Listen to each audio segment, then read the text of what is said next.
Shepard, what can I do for you? What's your story, Rex? There's no story. Go ask the Quarian if you want stories. You Krogan lived for centuries. Don't tell me you haven't had a few interesting adventures.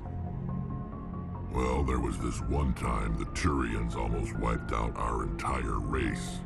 That was fun. They tried the same with us, but we fought them off. It's not the same. It seems similar enough to me. So your people were infected with a genetic mutation? An infection that makes only a few in 1,000 children survive birth? And I suppose it's destroying your entire species? I suppose it isn't all the same. I don't expect you to understand, but don't compare humanity's fate with the Krogan. I was just making conversation. I wasn't trying to upset you. Your ignorance doesn't upset me, Shepard. As for the Krogan, I gave up on them long ago.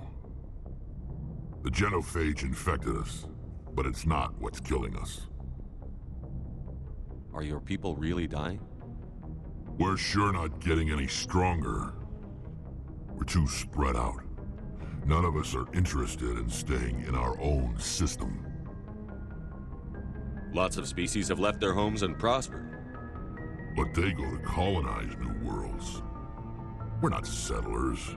We're warriors. We want to fight. So we leave. Hire ourselves out. And most of us never go back.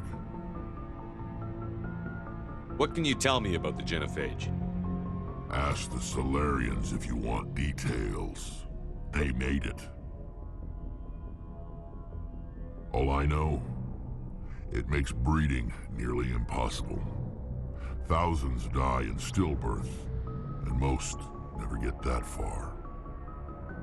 Every Krogan is infected, every one. And no one's rushing to find a cure. Why don't the Krogan try to find a cure? When was the last time you saw a Krogan scientist? You ask a Krogan, would he rather find a cure for the genophage or fight for credits? He'll choose fighting every time. It's just who we are, Shepard. I can't change that. Nobody can. So long, Rex.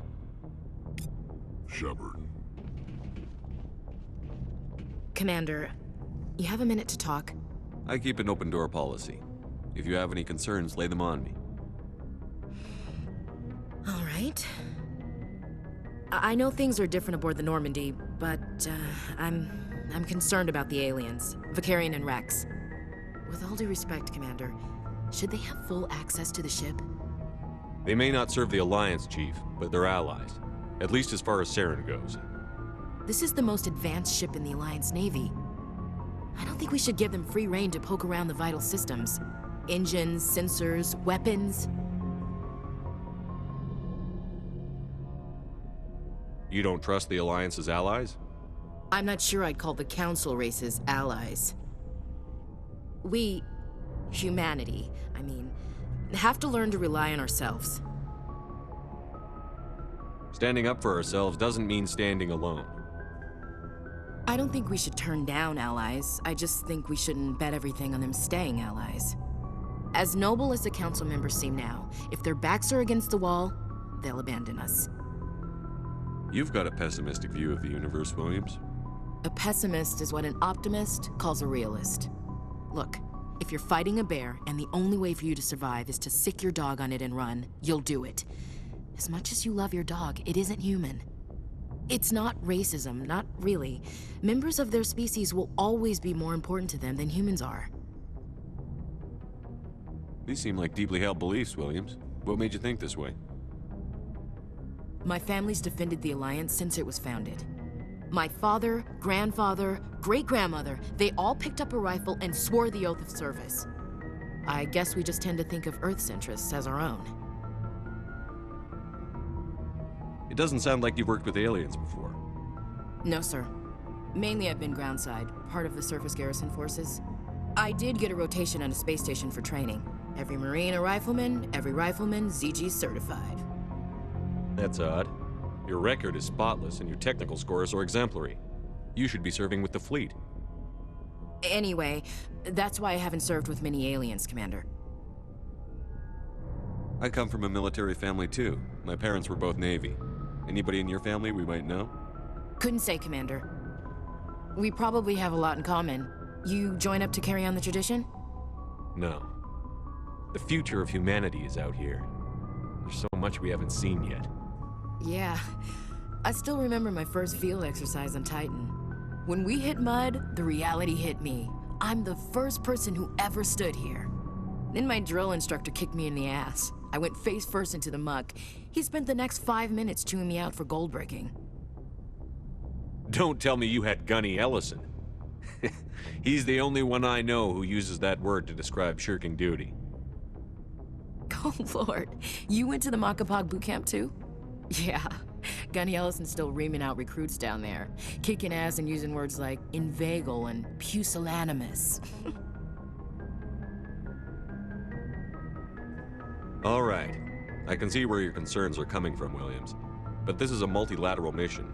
You're going to have to work with aliens, like it or not. It won't be a problem, Commander. You say jump, I say how high. You tell me to kiss a Turian, I'll ask which cheek. Would you kiss anyone I ordered you to? That depends, sir. If you ordered me to kiss a superior officer, that would be a violation of the regs concerning fraternization. That would make it an illegal order. I'd be required to decline and relieve you of command. Sir.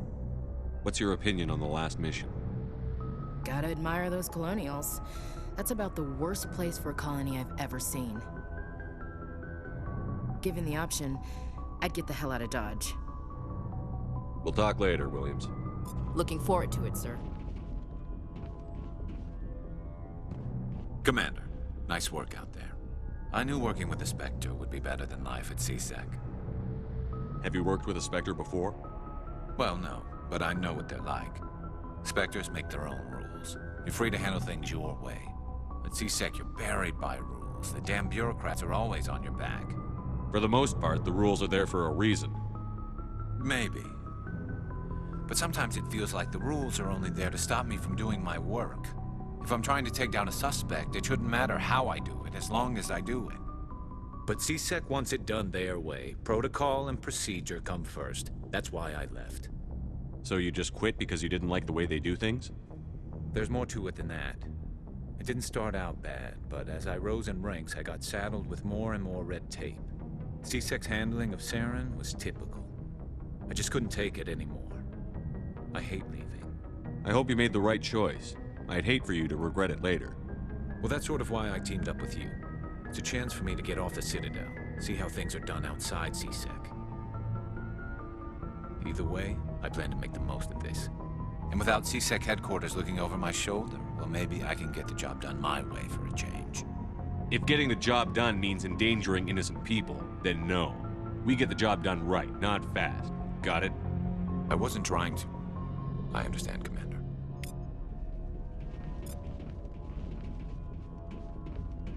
Hey, Commander. Looking for some extra supplies before you head out? Not right now, thanks. No problem. Keep checking back.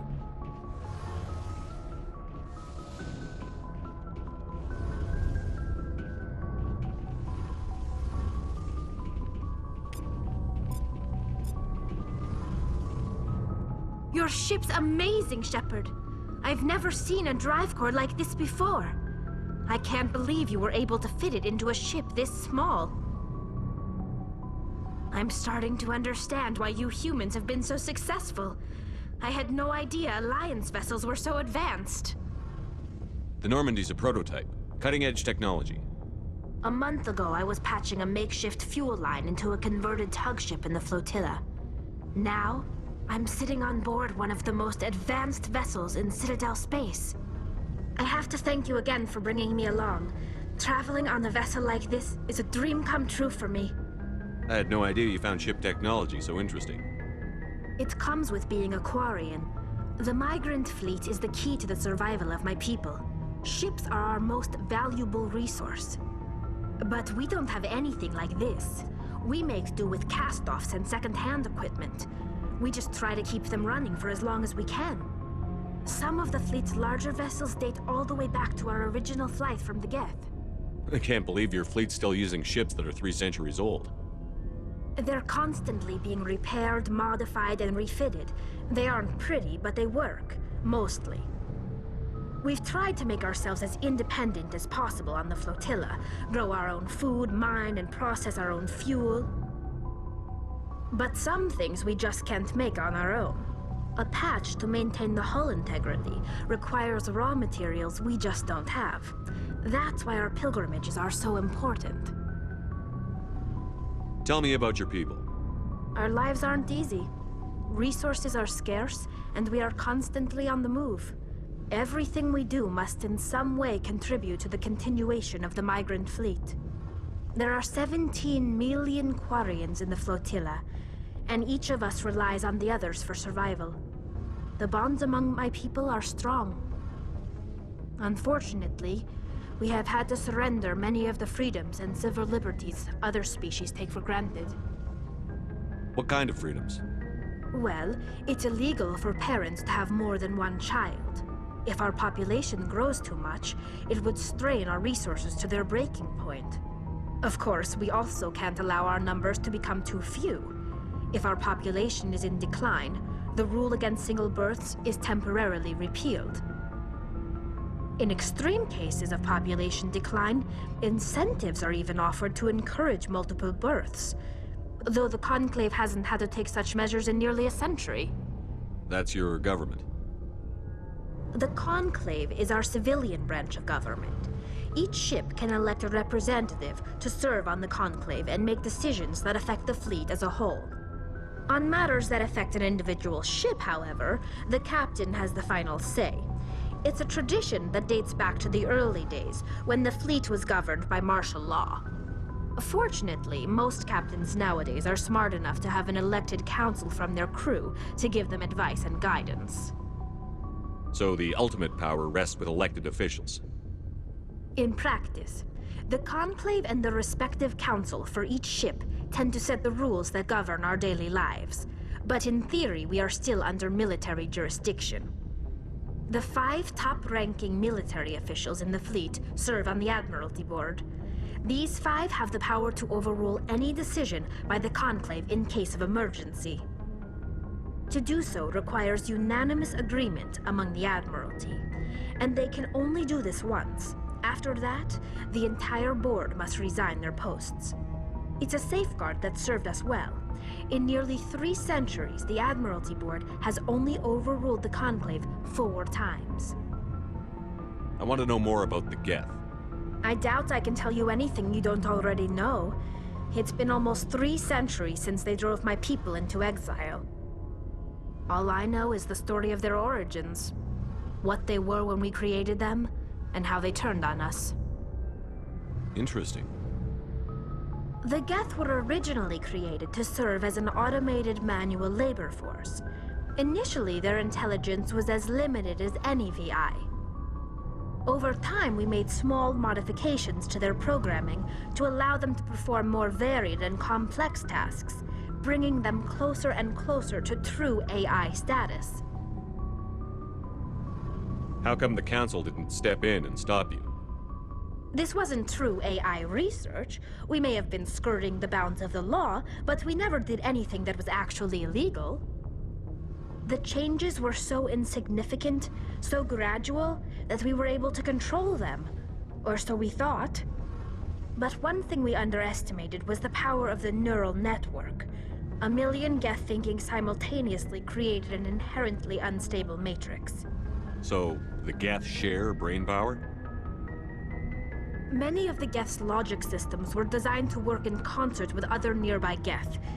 Basically, the more of them you have in the group, the smarter they are.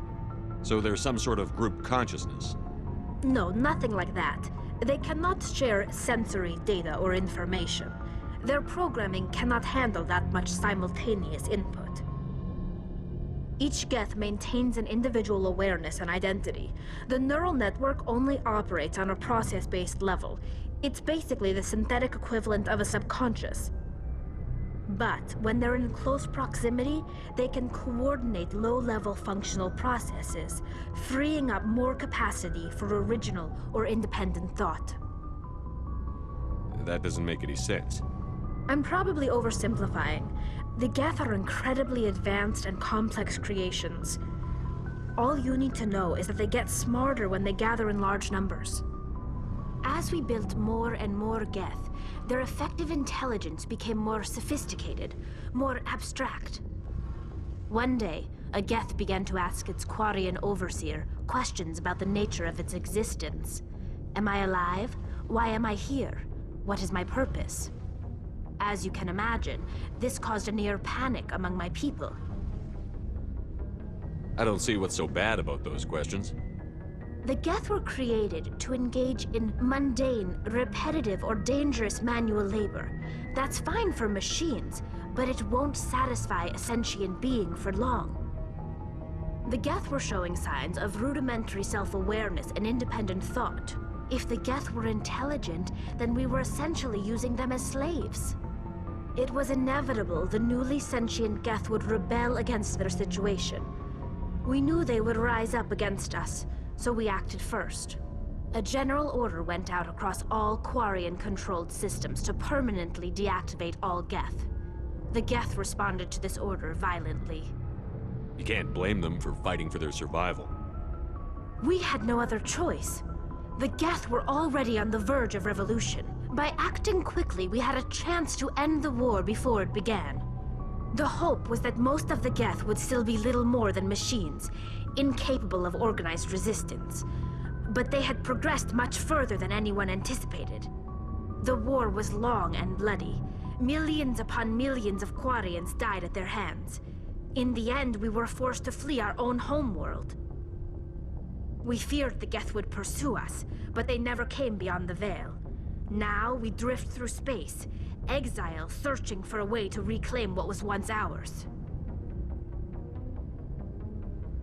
I should go. See you later. Hey, Commander, you know that Quarian, Tally? She's been spending all her time down here asking me about our engines. I'll tell her to leave you alone. What? No, she's amazing. I wish my guys were half as smart as she is. Give her a month on board and she'll know more about our engines than I do. She's got a real knack for technology, that one. I can see why you wanted her to come along. I figured she'd be a real asset to the team. You got an eye for Tally, Commander, but I'm guessing that's not why you came down here.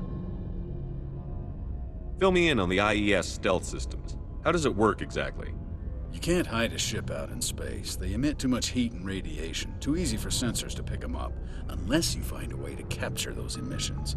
So our stealth systems trap the energy we give off in storage sinks built into the ship itself, no emissions to give away our location. Eventually the sinks have to be vented. More than a few hours silent running and they overheat, cook us inside our own hull. There's no way for anyone to detect us? A visual scan can still pick us up. Anyone looking out a window can see us plain as day, but you have to be pretty close to get an actual visual out in space. Most vessels rely on scanners. As long as the stealth systems are engaged, they can't see us, not unless we accelerate to FTL speeds. Why doesn't it work with faster-than-light travel? Cranking up to FTL blue shifts our emissions, pushes them into frequencies too high to capture in the sinks. As soon as we make the jump, it's like setting off a flare. Sensors can pick up our location whenever we enter or exit FTL flight, but for short-range missions, our stealth systems are amazing, and we've got the only one. Where else have you served, Adams? If you name a class of Alliance ship, I've probably served on it. Everything from dreadnoughts and carriers right down to frigates like the Normandy. My last assignment was on the Tokyo, only a cruiser, but she was a good ship. Couldn't hold a candle to the Normandy, though. I want to know more about the Normandy. She's the best ship I've ever served on, probably the fastest vessel ever designed, and she's the only one using the new Tantalus drive core. What's so special about the Tantalus drive core?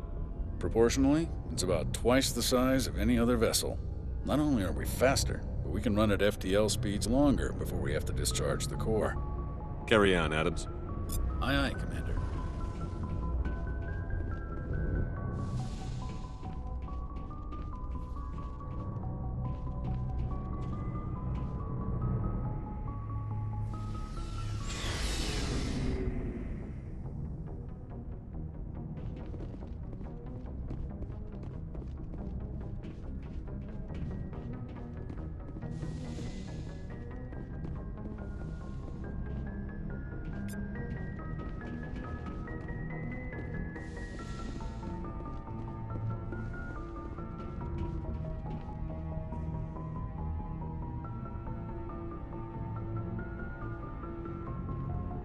Anything you need, Commander? Just trying to get a sense of where the crew's at. Thoughts? Is this an official evaluation, Commander? Or off the record? Alenko, when it's just you and me, you can consider it off the record. That's a generous attitude. Okay. I think there's something wrong with all this. This Saren is trading people to aliens for some kind of lost knowledge. But we can't get backup from the Council? Sorry, Commander. There's writing on the wall here, but someone isn't reading it. The Council doesn't want to believe anything's wrong. I'd call it human nature, but... I hear you. It just seems like a group that's been around as long as the Council should see this coming. Sorry if I got too informal. Protocol wasn't a big focus back in Bot. Tell me about it. Biotic acclimation and temperance didn't last past the airlock. To the kids they hauled in, it was brain camp. Sorry, hauled in is unkind. We were encouraged to commit to an evaluation of our abilities so an understanding of biotics could be compiled. There are worse results of accidental exposure to element 0 in the womb. Beats the brain tumors some kids grew up with. Is there some question about how you were exposed? My mother was downwind of a transport crash. It was before there were human biotics, a little after the discovery of the Martian ruins. It only gets iffy around 63 when Kinetics was running out of first-gen subjects. Until then, they'd relied on accidentals. A bunch of guys in suits show up at your door after school, and next thing you know, you're out on Jump Zero. Jump Zero is Gagarin Station, right? What's it like? Yeah, that's the official name. Biggest and farthest facility we had for decades. Right on the termination shock, the outer edge of the solar system. It's where they did all the Goose Chase FTL research before we caught on to using mass effect fields. It was a sterile research platform when I was there. There were other kids in the same boat, right? At least you weren't alone out there. That's true. We did have a little circle that'd get together every night before lights out. We didn't have much to do, though. It was a research platform then, and Kinetics kept Jump Zero off the extranet to prevent leaks. Then you must have had plenty of time to get to know each other. Yeah, we'd sit around and bull every night after dinner, play cards or network games. There was this girl named Rana, who had a little circle grow up around her. She was from Turkey. Her family was very rich. But she was smart and charming as hell. Beautiful, but not stuck up about it. I think you'd have liked her. Sounds like she was special to you. She was. Maybe she felt the same. But things never felt together. Training, you know. You know of any intentional exposures for certain? No one knows. Doesn't mean they didn't happen. As big as the exposures were, it was hard to track down accidentals. It was different then. No one knew the potential, so there wasn't a lot of regulation. Anything Kinetics did was gold. I'm not saying they intentionally detonated drives over our outposts, but in retrospect, they were damn quick on the scene. Jump Zero's a long way from home. What was it like? The grand gateway to humanity looks a lot better in the vids. But that's my own baggage, Commander. No bearing on this. Alenko, there's no regulation that says you can't be friends with your commander. I appreciate that, Commander. I just don't want you to think that I'm a whiner. Besides, I've got my past squared away.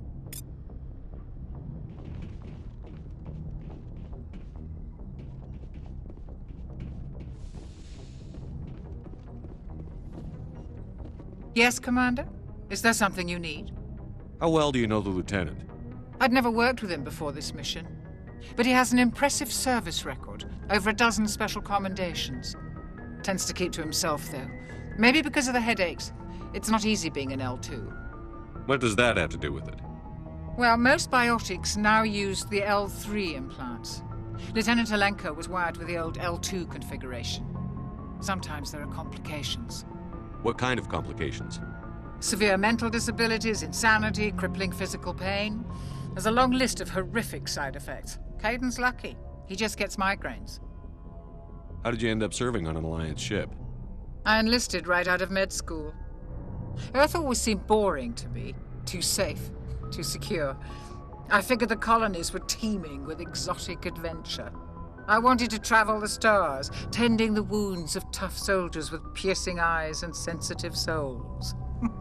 Turns out military life isn't quite as romantic as I'd imagined. But humanity needs the Alliance if we want to keep expanding through the Traverse, and the Alliance always needs good doctors. So I stayed on to do my part. Ever think you made the wrong choice? Sometimes I think about opening a private practice back on Earth. Or maybe taking a position at one of the new med centers out in the colonies. But there's something special about working on soldiers. If I left the Alliance now, I'd feel like I was abandoning them. I should go. Goodbye, Commander.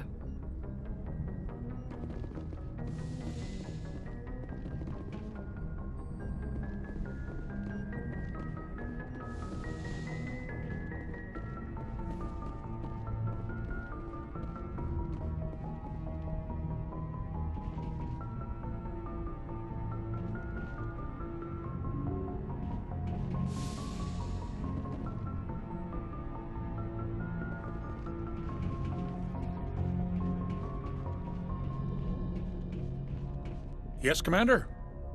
How did you end up assigned to the Normandy? I signed up with the Alliance as a navigator right out of school, following in my grandfather's footsteps, I guess. My first posting was on the Agincourt.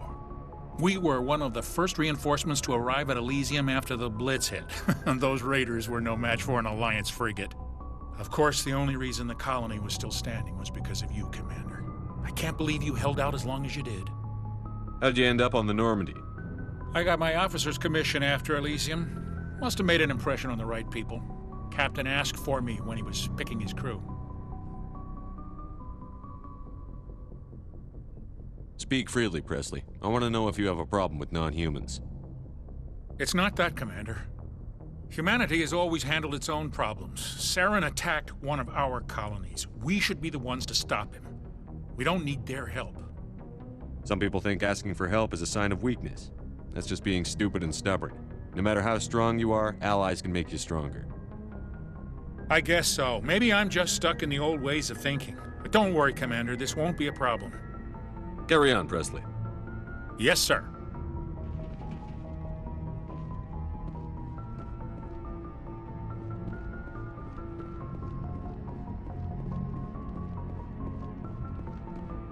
Hey, Commander, next time we touch down, let's try not to park the ship in a colony of mutant zombies. Just thinking out loud here.